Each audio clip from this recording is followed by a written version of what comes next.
Hello students, solve करेंगे exercise 13.1 question number 3। If one part of red pigment requires 75 ml of base, how much red pigment should be mix with 1800 ml of base.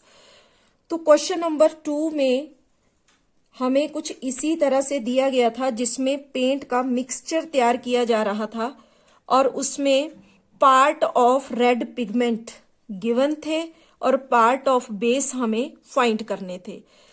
लेकिन इस question में हमें part of red pigment find करना है और part of base दिया गया है यहां पर। तो फर्स्ट केस में पार्ट ऑफ रेड पिगमेंट है 1 और पार्ट ऑफ बेस है 75 ml, और सेकंड केस में पार्ट ऑफ रेड पिगमेंट हमने फाइंड करना है और पार्ट ऑफ बेस दिया गया है 1800 ml। तो इस तरह से हम इसको टेबल की फॉर्म में लिख सकते हैं। अब यहाँ पार्ट ऑफ रेड पिगमेंट को हम लेट कर लेते हैं x, let part of red pigment is equal to x and part of base is equal to y।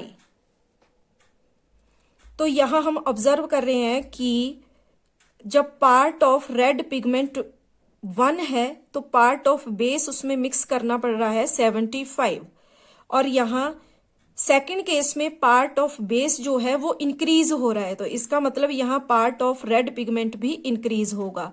तो दोनों क्वांटिटीज जो हैं वो इंक्रीज हो रही हैं। तो इसका मतलब ये है कि ये दोनों डायरेक्ट प्रोपोर्शन में है, और जब डायरेक्ट प्रोपोर्शन में है तो हम यहाँ लिख सकते हैं इनको रेशो की फॉर्म में x upon Y is equal to x1 upon y1 is equal to x2 upon y2। तो ये x1 और y1 क्या है? ये जो part of red pigment first case में है इसको हम बोल सकते हैं यहाँ पर x1, और 75 को हम बोल देंगे y1। इसी तरह सेकंड केस के लिए ये हो गया x2, और 1800 इसको हम बोल सकते हैं यहाँ पर y2। तो यहां से हम पार्ट ऑफ रेड पिगमेंट यानी कि x2 फाइंड करेंगे। किस तरह से? यहां x1 दिया गया है हमें 1 अपॉन y1 हमें दिया गया है 75 इज इक्वल टू x2 जो कि हमें फाइंड करना है अपॉन y2 दिया गया है 1800। तो इसको हम क्रॉस मल्टीप्लाई कर लेंगे। तो क्रॉस मल्टीप्लाई करके ये हो जाएगा 75x square is equal to 1800 one जा 1800।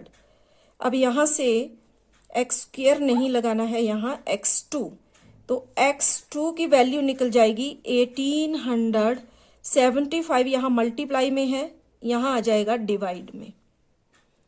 अब इसको कट कर लेंगे तो ये कट हो जाएगा यहाँ पर 3 के टेबल से। 3 2 जा 6, 3 5 जा 15, 3 6 जा 18, आगे 2 0 हैं, लगा लेंगे। अब 5 से 5 5 जा 25, 5 1 जा 5, 1 बचा, यहाँ 10 हो गया, 5 2 जा 10 और ये 0 यहाँ पर लग गई। 5 1 जा 5, 5 2 जा 10, 2 बचा, यहाँ पर 20 हो गया, 5 4 जा 20।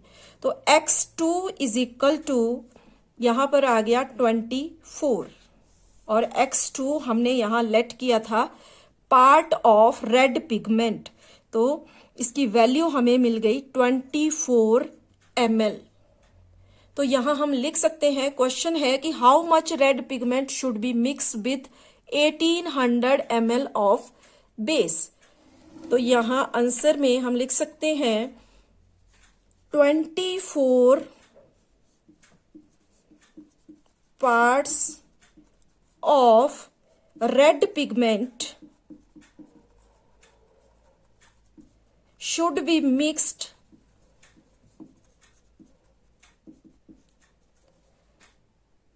with base 1800 ml। तो ये आ गया हमारा आंसर 24 पार्ट्स। Thank you.